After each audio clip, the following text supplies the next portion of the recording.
Well, some stark moments have marked the gender confusion debate that's been raging in the U.S.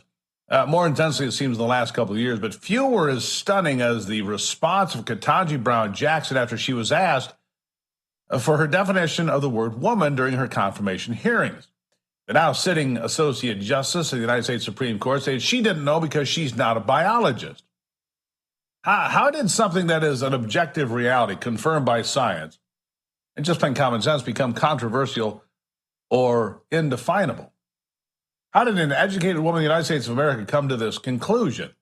One thing's for certain, we can no longer allow this agenda to be advanced by the highest leaders of the land or to permeate and pervert our culture without going unchecked and unchallenged. With me now to discuss this is an attorney and former law professor, Matt Barber. Matt, good to have you here. Thanks for having me, Steve. All right, so we might want to listen to Matt. He was also an undefeated heavyweight professional boxer before retiring in 2004. So, you know, if you get an argument, he might just smack you around. I'm just kidding, Matt, of course. But here's one of the things. One of the things that is paraded around, and I'll use your career as a foundation for this. You could say, well, I identify as a woman now, and I want to go box in the ring as a trans female boxer.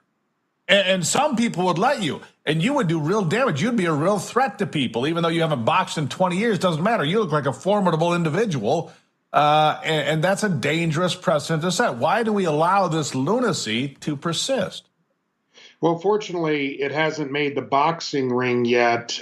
We see it in other highly competitive sports, in track and field, in powerlifting and gymnastics. Also, sadly, we are now starting to see it make its way into, and by it, I mean this transanity. That's what I call it. It is absolutely insane.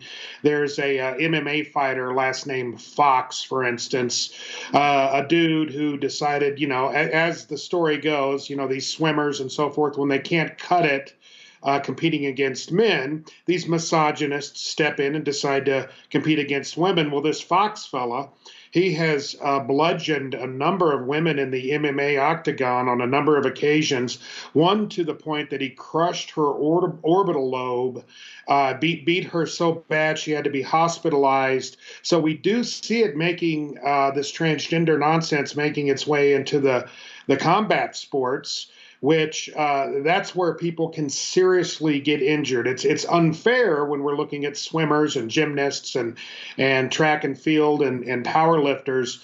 But when you start getting into the combat sports, it's no longer something that we can just be flippant and kind of joke about. No, we can't. And I saw one of those MMA events. I'm not sure it's the same person you're referring to. But I saw a woman get seriously injured, had to be taken out, knocked flat cold. And look, I get that happens in boxing sometimes. But you raise the risk of injury when you have contact sports involving men and women. Now, look, when you're talking about, middle school football and you see girls on the team here and there's even a college football player right now that's a woman. And I'm fine with that. But they have to understand the risks. And forcing this on people is absolutely wrong. But beyond that, this whole idea of not telling parents when their child wants to be Susie instead of Sam or whatever it is, we're going to keep it secret. This is a political agenda. And when you watch the fact that it goes from 1 in 30,000 people that express gender dysphoria to 1 in 30, well, then something's gone terribly wrong. And the advertising campaign brought to you in part by the Chinese Communist Party and TikTok, I think we should take a closer look at that, don't you? Absolutely. And make no mistake, this whole idea of transgender, it's a social fiction. It's a social construct intended, frankly, to attack the very bifurcation and unique nature of male and female. It's an attack on God, frankly. And, in Matthew 19, it's repeated, in the beginning, God made them male and female. Well, this is the materialist leftist worldview that says, no, we get to define who we are. We get to say what is male, what is female. I am objectively a male, but I can say that I'm a 6 foot black female lesbian NBA star if I want to.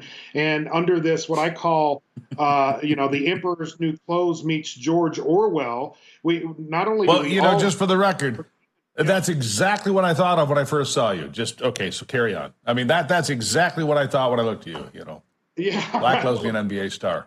Yeah, exactly. Well, again, the Emperor's New Clothes meets George Orwell. So we all Yeah. have to pretend that a man who claims to be a woman is somehow a woman, despite the Adam's apple, the 5 o'clock shadow, and calves the size of Arnold Schwarzenegger. We have to pretend that this dude in a miniskirt is a woman under penalty of law, and certainly all of the social Right. media platforms. You'll get banned from Facebook. You'll get banned from Twitter if you simply state objective scientific reality. I've been banned from Twitter simply for saying that a man is a man, The a woman is a truth. woman, as defined by their chromosomes. Period. Yeah. For telling the truth. Well, Matt, I implore you to keep telling the truth, and thank you for being here and sharing this conversation. We'll have more of these in the future because, unfortunately, some folks want to continue to push this narrative, no matter how far-fetched it is. Matt Barber, thank you, sir.